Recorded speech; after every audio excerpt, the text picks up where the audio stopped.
Bueno, alumnos queridos, en esta entrega lo que vamos a hablar un poco de sensores y transductores, vamos a ver los más utilizados en la industria, porque la actividad que van a tener que hacer tiene que ver con esto. Y es importante que ustedes tengan un pantallazo de los tipos de sensores que hay y sus características.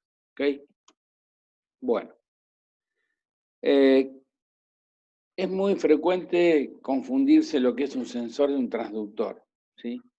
¿Un sensor qué es? O sea, es capaz de detectar una magnitud física, como por ejemplo la temperatura, una presión, una fuerza, ¿ok?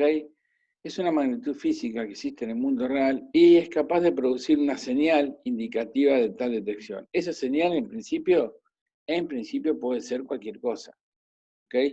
Puede ser un cambio de forma del objeto que esté sensando, un cambio de posición, puede que emite una señal, por ejemplo, piezoeléctrica, a través de una frecuencia determinada, emita también una señal que genere una especie de señal eléctrica, o una señal de sonido, lo que sea, ¿sí? Por ejemplo, el ejemplo más fácil de conocer es el potenciómetro. Detecta lo que es el giro angular, ¿sí? Y lo convierte en una variación de resistencia eléctrica. ¿Sí? La señal sería la variación de resistencia eléctrica y la magnitud física, o lo que quiero detectar, es el giro. El giro, ¿ok? Y el transductor es esa señal que indicativa, digamos, de lo que sensa, lo transforma a su vez en una señal eléctrica que puede ser de tensión, de corriente o algo más inteligente, por ejemplo, algún protocolo de comunicación, datos codificados o demás. ¿Ok? Es un transductor. Normalmente, actualmente los sensores vienen dotados de transductores, o sea, cuando ustedes ya hablan de utilizar un sensor en una planta, en un sistema industrial, un sistema de control, ya viene un módulo sensor más traductor que le ofrece, digamos, el rango de medida, cuál es el límite inferior y máximo de lo que mide, la exactitud, bueno, ahora vamos a ver de eso un poco, la linealidad y demás, las características, y además el tipo de salida, si es corriente, tensión. Algo vimos ya en una de las primeras clases cuando vimos conversión analógico-digital, ¿se acuerdan? Que vimos sensores específicos cuya salida es extensión o sensores o salida de corriente de 4 a 20 mA o 0 a 20 mA, y hicimos la ecuación de escalamiento y demás. Bueno, este es un tema específicamente que habla de los sensores. Bueno, ¿qué es importante de los sensores? Tengo dos tipos de transductores o sensores, ¿no? Analógicos y digitales. Analógicos, por ejemplo, como son las mediciones de temperatura o mediciones de intensidad lumínica. Tengo una resistencia que varía de acuerdo a la intensidad de la luz. Y tengo, por ejemplo, un sensor que vamos a ver de temperatura, cuya salida en tensión es proporcional a la temperatura a la que está el medio, que se está midiendo. Eso es analógico, ¿ok? O sea, es una curva. Lo que tengo acá es una curva de tensión, por ejemplo, en función de la temperatura. Puede ser así, ¿sí? La curva, ¿ok? Esto es analógico. Y digital son los de detección. Por ejemplo, acá lo vemos. ¿Estamos en presencia de un objeto o no estamos en presencia? ¿Ok? O sea, eso es lo que detectamos. No es una salida continua, son dos estados. Activado o desactivado. Sí, no. Tengo el objeto presente, no lo tengo, por ejemplo. Y estos son los casos que hemos visto, o más conocemos, por ejemplo, son los switch estos mecánicos. Este es un electromecánico específicamente, que cuando se presiona, por ejemplo, esta aletita, chapa baja, cierra este dip switch y hace conmutar los contactos que se encuentran, digamos, en estos terminales. ¿Okay? O sea, es normal abierto, cuando se presiona es normal cerrado. Ok, puede ser, por ejemplo, un fin de carrera. Muy bien. Los parámetros más importantes, la exactitud. ¿La exactitud qué es? O sea, ¿qué tan exacto es el sensor? Si yo quiero medir, por ejemplo, una distancia, un sensor que me mide en distancia, por ejemplo, yo pongo un objeto a 10 milímetros y quiero que el sensor me entregue una señal acorde a 10 milímetros. Normalmente no es tan así, tan exacto, entonces podemos encontrar sensores que en vez de entregarme una señal, por ejemplo, una tensión, supongamos que para 10 milímetros yo tengo 10 milivolts, y me entrega 10,5 o 11 milivolts, eso me está diciendo que no es tan exacto. En la medida que hago un testeo de distancia y me da lo que realmente me dice el manual, que sí que es bastante exacto. El rango de funcionamiento, o sea, según lo que esté detectando. Y si, por ejemplo, estoy detectando distancia mínima y distancia máxima, temperatura mínima y temperatura máxima. Ese es el rango de funcionamiento. ¿Ok? La velocidad de respuesta. La velocidad de respuesta es qué tan rápido es el sensor en entregar una respuesta. O sea, tengo un objeto, por ejemplo, quiero medir distancia, a 20 milímetros de distancia, 2 centímetros. Yo sé que para 20 milímetros tiene que entregar 40 milivolts. Entonces pongo el objeto y los 40 milivolts tardan, ¿sí? Tardan un determinado tiempo, supongamos que esto es 40 milivolts, tarda, o sea, no hace así la señal del sensor y directamente va a 40 milivolts, sino que tiene un tiempo de respuesta determinado hasta llegar a los 40. Ese tiempo justamente habla que el sensor es más rápido o es más lento. Dependiendo de qué aplicaciones, esto puede ser importante o no. Después, acá lo más importante, el offset es a veces importante o no, depende de la aplicación, pero es cuando no hay entrada, o sea, cuando el sensor no está detectando, por ejemplo, distancia o temperatura o lo que sea, ¿cuál es la mínima unidad cuál es el mínimo valor de salida del sensor? Por ejemplo, es decir, yo tengo un sensor que me detecta un objeto de distancia entre 10 milímetros y 50 milímetros. Entonces, no tengo objeto en ese rango. Entonces, ¿cuánto es la salida? Ese es justamente el offset, cuando no hay entrada. ¿Okay?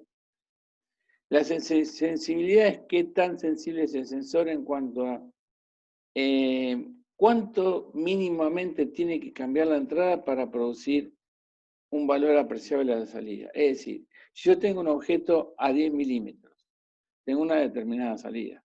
A 11 milímetros o a 9 milímetros, en el entorno de más o menos 1 milímetro, ¿cambia la salida? Es un poco hablar de parecido a la exactitud. Y la linealidad, que es lo más importante del sensor. ¿Sí? La linealidad es lo más importante. Yo voy a querer que un sensor sea lineal. ¿Sí? Supónganse que esto sea volt, vamos a suponer, ¿sí? O milivolt, o corriente, lo que sea, y esto sea, por ejemplo, distancia. Seguimos con la distancia, por ejemplo, que es fácil de explicar. Y supónganse que esto mide entre 10 y 100, el sensor, ¿ok? 10 y 100 milímetros. Yo voy a querer, y por ejemplo, esto varía entre 20 milivolts y 100 milivolts. No sé, ahí. Entonces, yo voy a querer que sea lineal. ¿Qué quiere decir? A ver, esperen, voy a ver si lo puedo graficar mejor, en otro color. Yo lo que voy a querer es que el sensor responda entre este punto y este punto así, linealmente. Porque así yo puedo establecer una relación de una ecuación de recta matemática. Directamente sabiendo la tensión que yo tengo, saco automáticamente la distancia que yo tengo. ¿Por qué? Porque es una relación lineal. Ahora, si el sensor, por ejemplo, hiciera esto, a ver, ahí, otro color. Si el sensor, por ejemplo, hiciera, cambiar de color. Si el sensor hiciera esto o esto, ya no podríamos hablar de una relación lineal, ¿sí? Me tendría que dar el fabricante a una especie de función, o sea, una función en función de la distancia, una ecuación, con parámetros como alfas, betas. Bueno, esto es muy común en termocuplas. Me tendría que dar una ecuación de matemáticas para que yo pueda utilizar, ¿sí? Para que yo pueda calcular la distancia. Hay sensores que ya vienen con una electrónica especial, como las termocuplas y demás, y algunos sensores tipo termistores, en donde ya viene linealizado, ya viene un módulo traductor electrónico que ya hace todo esto. Pero si compramos un sensor pelado, o sea, sin traductor, sin nada, y tenemos este problema, bueno, hay que tratarlo, hay que conocer cómo linealizarlo, o sea, transformarlo en lineal, o hacerlo lineal en un entorno de trabajo. Muy bien. Esto es lo más importante de un sensor. Bueno, seguimos. Vamos a ver, tipo de sensores, o una clasificación. O sea, fíjense que los sensores podemos tener, fíjense que podemos medir posición lineal o angular, desplazamientos, deformaciones de materiales, una velocidad, aceleración, fuerza y par, detector de nivel, presión, caudal, acá hay otro, sigue, temperatura, sensores de proximidad o de presencia, sistemas de visión artificial, bueno, hay un montón de lo que podemos medir. Pero lo más importante es que los sensores, el tipo de salida puede ser, como vimos, analógica, yo la llamo digital, sí o no, y acá esto sería digital, y lo que llama digital acá es algo inteligente. Es decir, supónganse que un sensor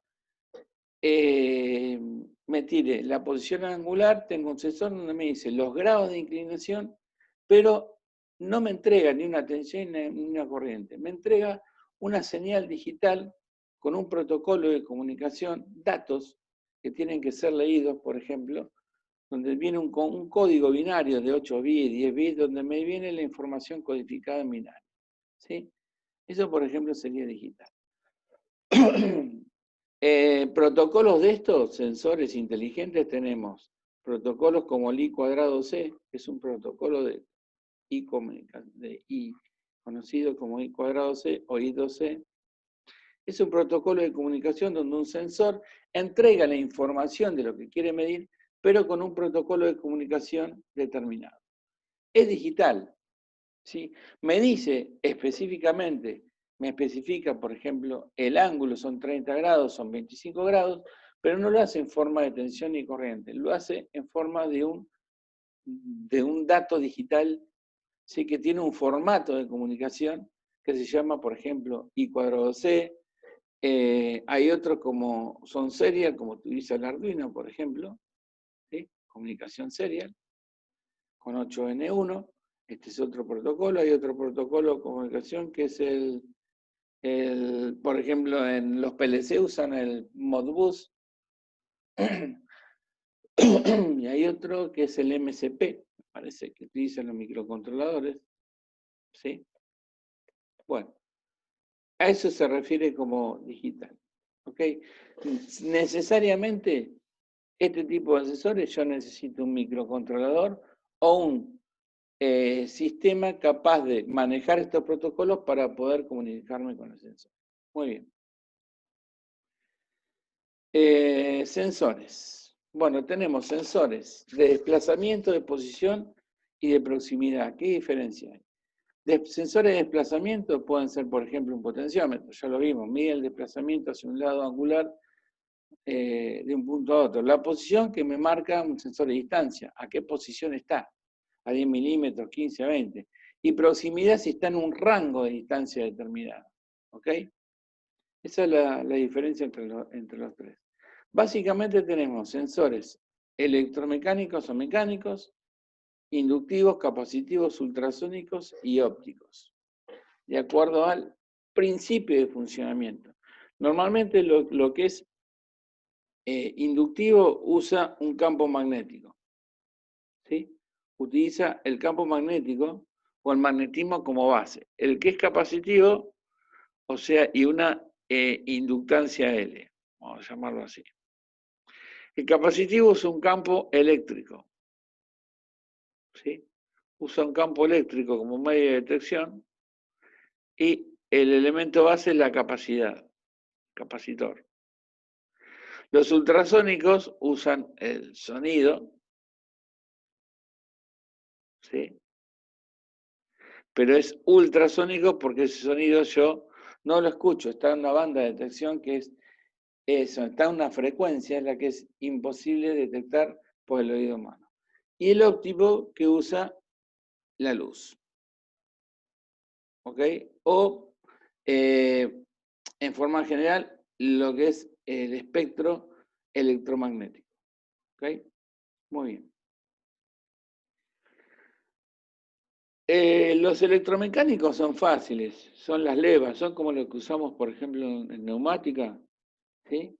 Fíjense que esta es una levita y acá tiene abajo como ¿cómo es? Dos bornes, normal abierto y cerrado, entonces cuando la leva se acciona físicamente, ¿cómo es? los contactos se cierran. Estos son mecánicos o electromecánicos. Son digitales o no, o todo o nada. Los sensores de desplazamiento, por ejemplo, lo vimos, son potenciométricos, o sea, al modificarse el ángulo de giro, se produce una variación de la resistencia eléctrica. ¿Ok? Después tenemos lo de proximidad, que son magnéticos. ¿Cómo se utiliza? El más básico es el conocido como red switch, que está acá, o sensores tipo reed. Vamos a poner acá, reed switch, que es un sensor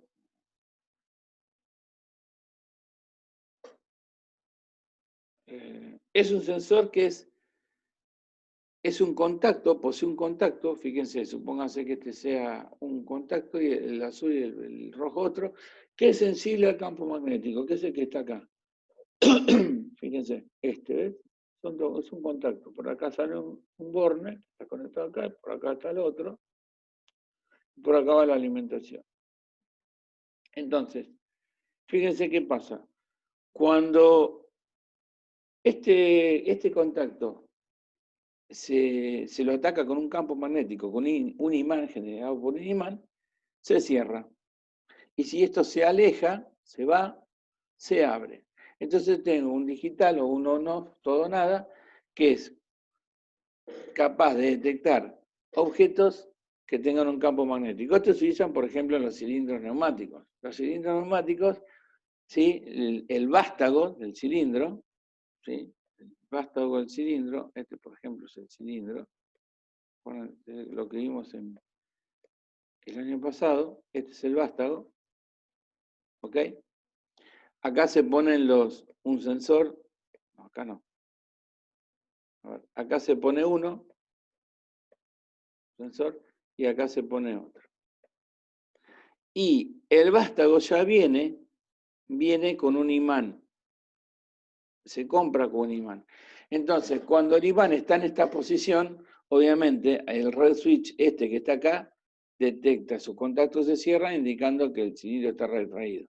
Y cuando el vástago está en esta posición, el imán, ¿sí?, está debajo de este sensor, red switch, con lo cual detecta la posición de extendido. Muy bien. Acá tenemos el uso, las formas que tienen esos sensores. Tienen lo que se llama una cara activa. La cara activa es la cara que se va a tener que enfrentar contra el objeto para detectarlo. ¿Okay? El sensor de proximidad, fíjense, a diferencia de red switch, lo que usa es el efecto del campo magnético. ¿Sí? Esto se usa para detectar materiales ferrosos, específicamente, por eso son inductivos. Porque, ¿qué pasa? Cuando esto es como si tuviera esta cara activa una gran bobina, que es la roja, y está generando un campo magnético. Supónganse en la línea azul.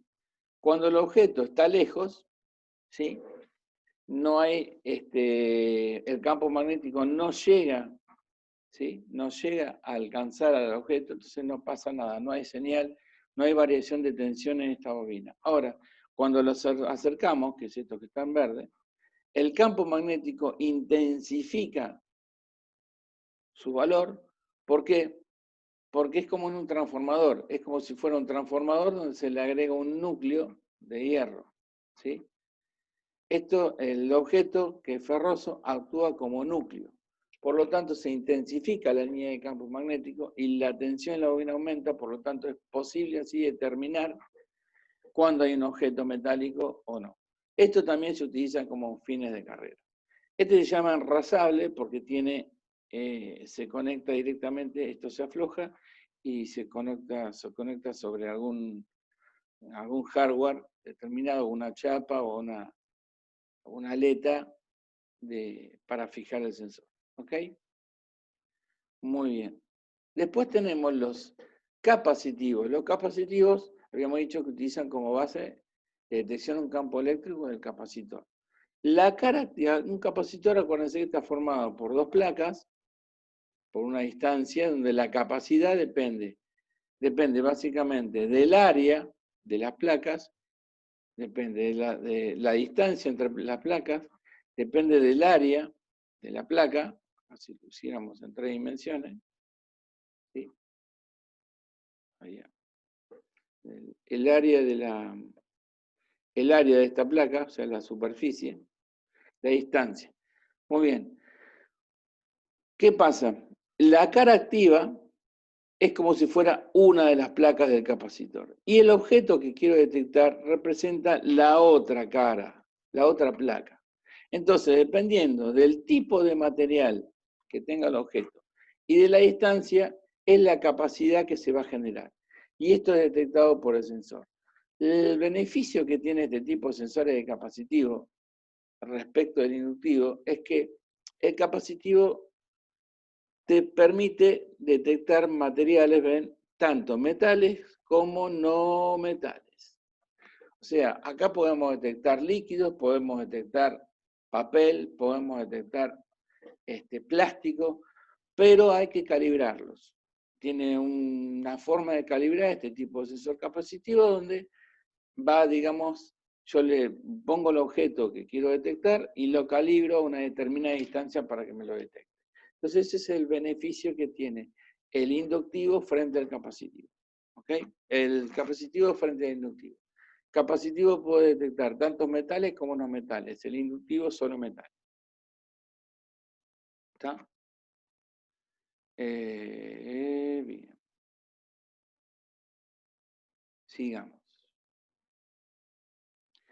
Y los ópticos que utilizan el espectro electromagnético, la luz, ¿sí? Puede ser la luz natural o puede ser luz en determinada longitud de onda, por ejemplo infrarroja, ¿okay? Que no lo vemos. La luz la vemos, normal, por ejemplo. Se puede transmitir a través de una fibra óptica. Es más, una fibra óptica, ustedes si inyectan luz natural de un lado, la ven salir del otro, ¿sí? Porque transmite muy bien. Pero tenemos la luz, por ejemplo, está dentro del espectro de luz visible. Pero tenemos luz o radiación electromagnética que no vemos, como por ejemplo la infrarroja, que está a una frecuencia que está fuera del espectro visible, que son los que utilizan, por ejemplo, estos sensores ópticos. Ópticos o fotoeléctricos. Yo normalmente tengo un emisor tipo barrera, uno de los tipos que hay. Emite una barrera infrarroja, que esto lo vimos, chicos, ¿se acuerdan? Lo vimos con el láser, con el proyecto que hicimos de la juguera o la procesadora que hicimos con PLC, donde vimos que en ese caso emitía un haz rojo. Ese es luz visible, ¿sí? Es un láser de luz roja. Acá ese haz se veía, acá en el fotoeléctrico no. El haz no se ve porque es infrarrojo. Entonces, mientras el haz es detectado por el receptor, está todo bien. Ahora, si algo se coloca en el camino, se interrumpe el haz, entonces así se detecta. Hay otros que utilizan un reflector. Tienen el transmisor y receptor en el mismo cuerpo del sensor y utiliza como un espejo reflector. ¿Sí? El espejo reflector reflecta las para que lo reciba. Si yo interrumpo el camino, también tengo detección porque el receptor deja de recibir. ¿Sí? Acá está el ejemplo. Acá tengo sin objeto y con objeto. Después tengo los difusos. Lo difuso es cuando yo utilizo como medio de reflexión, no un espejo, sino el propio objeto que quiero detectar. Estos también se calibran de acuerdo al objeto, al material y la distancia. O sea, yo tengo que colocar el objeto a la distancia de detección y tengo que seguir unos pasos para calibrar el tipo de sensor. ¿Está? Después tenemos los ultrasónicos. Está una frecuencia de sonido, de audio, que no se escucha justamente el oído humano. ¿Sí? Y utiliza también un transmisor y un receptor. O sea, utiliza como base la velocidad que se propaga el sonido en nuestro medio. ¿Sí? Entonces, en función de el tiempo que tarda un haz que se emite, a ver dónde está acá, transmisor, sí. Esto emite una onda de sonido en este sentido y rebota en el objeto y vuelve. Entonces, de acuerdo a la velocidad del sonido y al tiempo que tarda entre que se emitió esta onda y se recibió, puedo determinar la distancia del objeto. ¿Ok? Muy bien. Y acá tengo distintas aplicaciones. ¿Sí? Hay muchísimas aplicaciones. Por ejemplo, los capacitivos, ven, acá pueden detectar papel, una cinta transportadora. Ven que no son materiales, o estos pueden ser, por ejemplo, cajas de leche. ¿Sí? Puede ser. Sí. Acá puede detectar, por ejemplo, que una mecha, la punta de la mecha se rompió y es un metal. Acá tengo un no metal y acá un metal. Acá está detectando que esto está girando a una determinada velocidad. Acá está detectando, por ejemplo, este está detectando el paso de los elementos y este está detectando que dentro de estos frascos haya determinado material o no, o producto. ¿Ok? Este está detectando el nivel de un tanque. Son distintos tipos de aplicaciones. Este es ultrasónico también, este está detectando el nivel, este está detectando la distancia entre carro y carro, este está también, como el de arriba, está detectando niveles, distintos tipos de altura. ¿Ven? Cuando acá está detectando distintas piezas de distinta altura, entonces podemos detectar cuando hay una pieza que está caída o no está en la posición que tiene que estar. ¿Sí? Acá está detectando, por ejemplo, justamente el diámetro de la bobina. Cuando la bobina se consume y el diámetro baja, ¿sí? Yo puedo tener una señal que me diga que se terminó la bobina. Acá está determinando que la bobina sea pareja, porque tengo 4, los 4 más o menos tienen que estar detectando al mismo nivel. Y después también tenemos los ópticos, ¿ven? El óptico tipo barrera, el óptico este que está detectando autorreflexivo, que está detectando que tiene tapa, para decir si la botella tiene tapa o no. Acá está detectando si tiene un agujero o no, pues si tiene agujero, él las pasa y no vuelve, si no tiene agujero, rebota. Acá tengo otra forma de barrera para determinar, por ejemplo, la altura. Todos tienen que pasar los objetos a una determinada altura. Si no, si tengo un objeto que es más alto, por ejemplo, toca la barrera y lo detecta. Esto está detectando, por ejemplo, una cinta transportadora que está fabricando chip. Si ese chip está, por ejemplo, inclinado, ya el rebote de luz es diferente, no pega en el receptor y ya lo detecta como que está, digamos, fuera de línea. Este es otro que está detectando diferencias de altura. Bueno, hay muchísimos. Vamos a ver el tema de sensores de temperatura. Las sensores de temperatura, hay varios tipos. El principal es, vamos a ver, los termopares o termocuplas, que usan el efecto Civic. ¿Qué es el efecto Seebeck? Es la propiedad que tiene la unión de dos materiales, fíjense yo un material, por ejemplo hierro, con otro que es, por ejemplo, cobre-níquel, ¿sí? Y al unir dos materiales y al someterlo, esa unión, a una determinada temperatura, se establece o se genera, ¿sí?, como un efecto de piezoelectricidad, que genera una tensión proporcional a esa temperatura. Acá vemos, por ejemplo, que para 750 grados se generan 42,2 milivolts. Obviamente las tensiones son muy, pero muy pequeñas, ¿sí? La sensibilidad realmente es muy baja, porque son de microvolt por grado. Es muy, muy chiquitas la sensibilidad. Se utilizan temperaturas muy grandes, por ejemplo, para calderas. Son muy lineales, que es lo que me interesa, ¿sí? Necesitan un traductor, un acondicionamiento de señal de bajo ruido, porque imagínense que el ruido eléctrico ya afecta una medición, ¿ok? Entonces esto va a tener que venir seguramente con un traductor. El problema que tiene esto es que la diferencia potencial que se establece está acá. Ahora, para llevar estos dos cables al medidor, yo tengo que unir acá con dos materiales. Entonces acá tengo estos materiales que llevan al equipo que va a medir, también es una especie de unión entre dos materiales diferentes como esta. Por lo tanto, hay una tensión, un efecto Seebeck acá que camufla el efecto Seebeck de lo que yo quiero medir. Entonces hay que usar a su vez cables que se llaman compensados en temperatura, ¿sí? O sea, este que genere, por ejemplo, un potencial positivo en la unión y este que te genere un potencial negativo para que se contrarresten, se resten el efecto, ¿ok? Entonces todo tiene una problemática el uso de termocuplas, lo cual los hace elementos bastante caros, porque tienen que ser lineales, porque tienen que tener un traductor electrónico que ya nos entregue una señal bastante confiable, ya sea eléctrica, señal ya sea de tensión o corriente, o digital, o sea, con algún protocolo de comunicación. ¿Ok?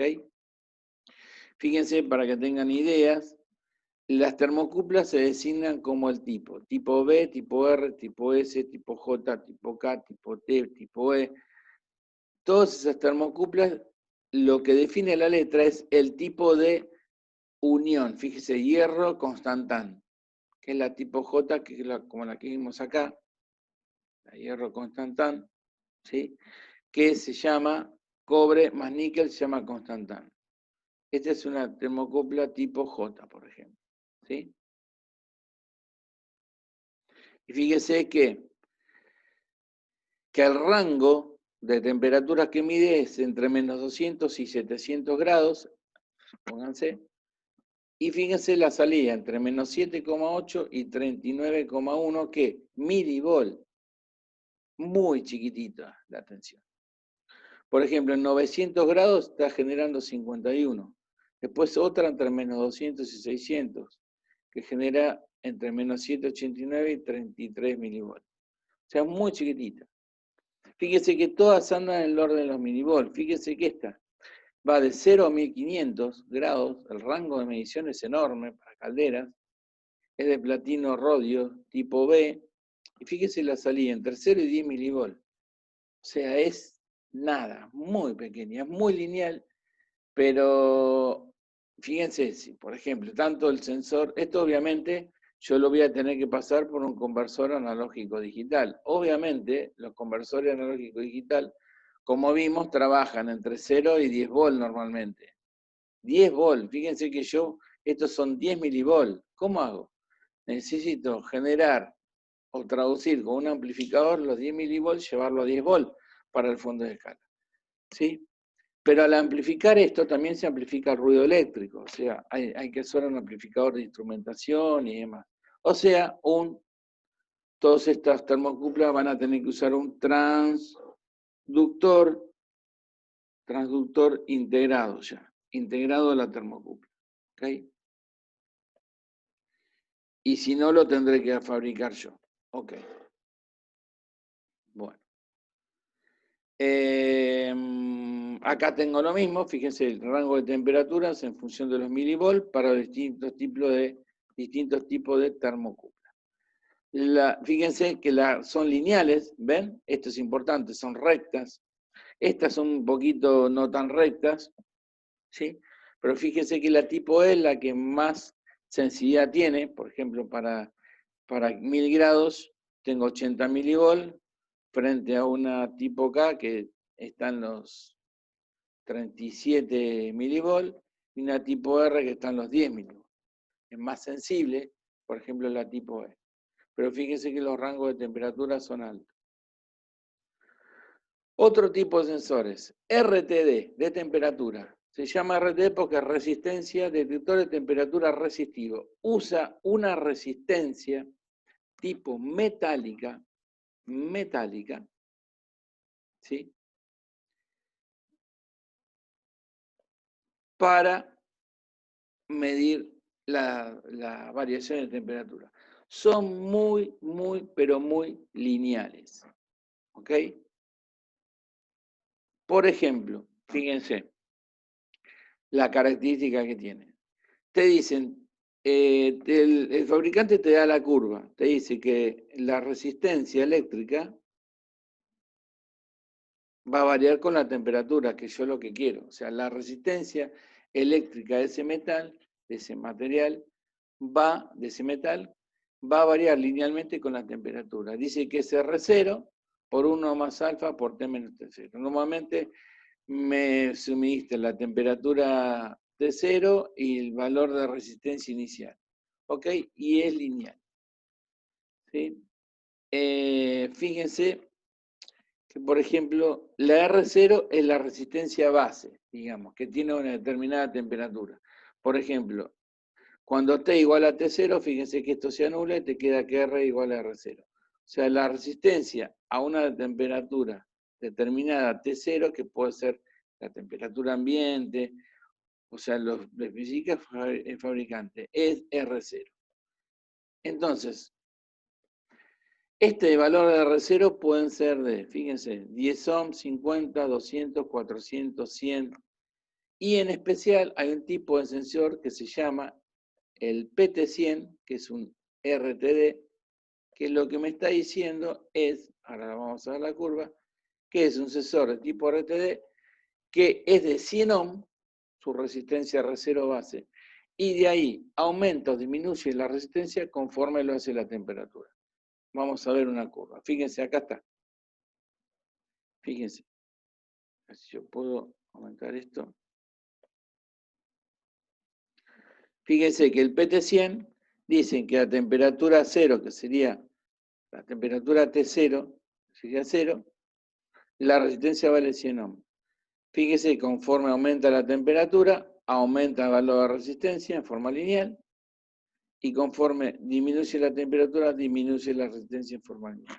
Obviamente son muy lineales, no son tan caros como las termocuplas, y también vamos a necesitar, obviamente, chicos, vamos a necesitar hacer un transductor para convertir esa variación de resistencia en una variación de corriente o tensión.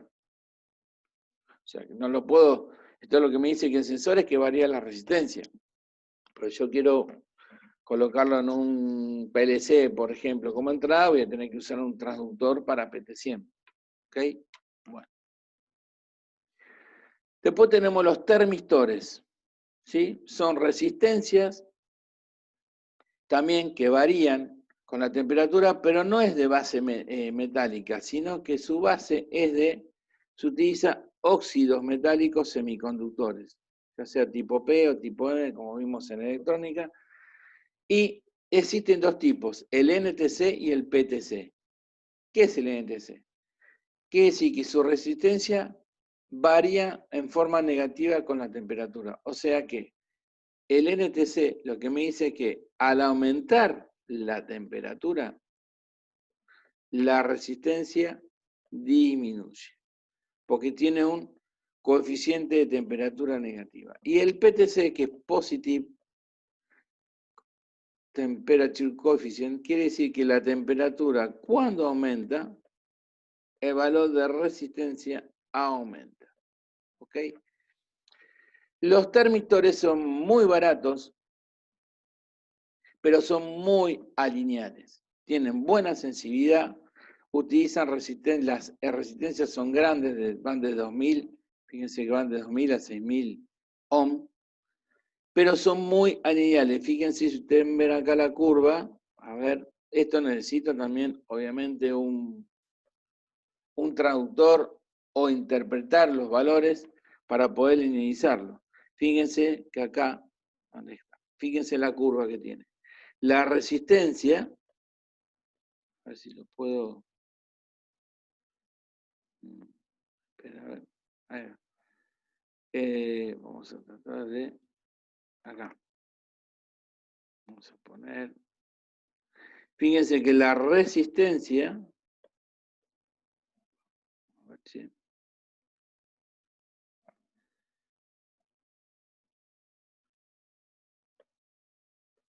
Bueno, no me deja. A ver. No me deja, chicos. Me deja.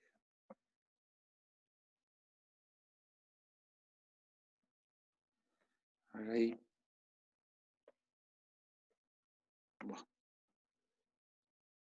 Bueno.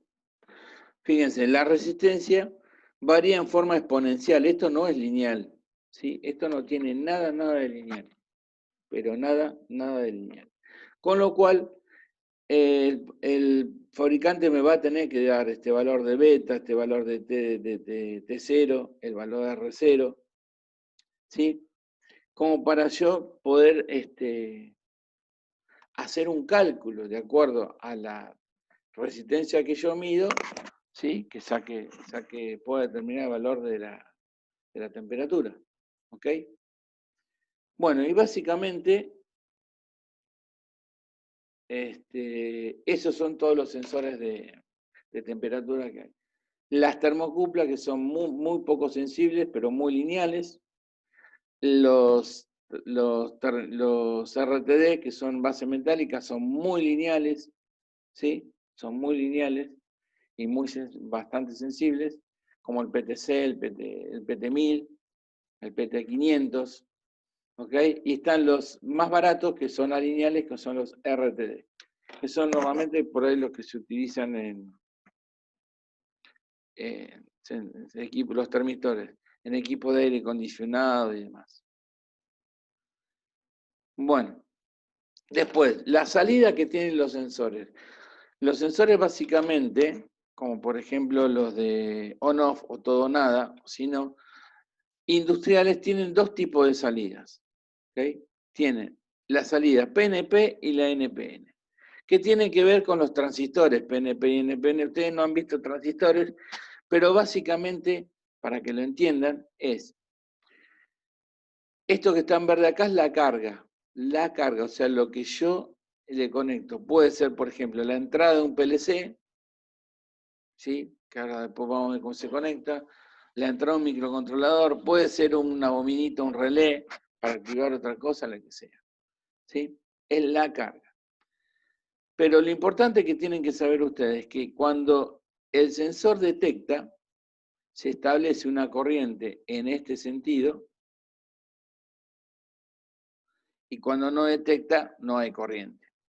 Y el NPN es igual. O sea, ¿cómo es? Es como si viera acá, a ver chicos, es como si viera acá, esperen que te lo voy a explicar mejor. Es como si viera acá una llave electrónica, que es el transistor, ahí, que es este, ahí, está abierto. Cuando no hay detección no hay corriente, y cuando se detecta, se cierra ese contacto y hay circulación eléctrica. Acá es lo mismo, ¿sí? Es lo mismo, y acá es como si la llavecita, que es el transistor que está acá, está ahí. Cuando no hay detección, no hay corriente por la carga, y cuando hay detección, esto se cierra y la corriente circula por la carga. ¿Sí? Nuevamente identifican 3 colores, que es el marrón, alimentación, el azul, que es el negativo, o la referencia masa, y el negro, que es el de señal eléctrica que entrega el detector. ¿Ok? Básicamente acá lo tienen, ¿ven? Es el NPN, tiene el positivo, y acá tiene el contacto, simbolizado por el transistor. Cuando no hay señal, no hay circulación de corriente, y cuando hay señal, circula corriente. Y el PNP es lo mismo. ¿Sí? La diferencia es que la carga se conecta en el NPN entre el color marrón positivo y el generador y la señal de salida, el negro. Y en el PNP se conecta la carga entre la señal de salida y masa. ¿Ven? O se conecta acá arriba o acá abajo. Esa es la diferencia entre PNP y NPN. ¿Sí? Bueno, acá tienen lo mismo. Después tienen, fíjense acá lo mismo, tenemos este es un PNP que es normal abierto. Existe la salida PNP, pero normal abierto, y la normal cerrada, o combinación normal abierto y normal cerrada. Y lo mismo para el NP. Y acá tienen los colores, que normalmente es, ¿ven? El color café o marrón, que es el positivo, el negro de señal, y el blue, que es el común o referencia de 0 volt. Y acá es como se conectaría, por ejemplo, a un PLC. ¿Sí? A ver. ¿Ven? Este es un tipo PNP, por ejemplo. Este es un sensor enrasado, puede ser inductivo, capacitivo, con su transductor. Entonces, fíjense que el cable, esta es la alimentación del PLC 24 volt, que sería el cable marrón, que es el café. ¿Ven? Alimentación. El cable negativo, que es el terminal azul, que está acá. Y la señal, que es el cable negro, el cable de señal, se conecta a una entrada del PLC. Entonces, con eso podemos detectar. El sensor va a generar 24 volt, por ejemplo, si es un normal abierto. Cuando no hay detección, nada, no hay tensión. Listo. Va referido a 0. Y cuando está detectado, cierra internamente el switch PNP y genera 24 volt en la entrada. Bueno, chicos, con esto hemos tenido un pantallazo de lo que son los sensores en general. Espero que les haya gustado mucho.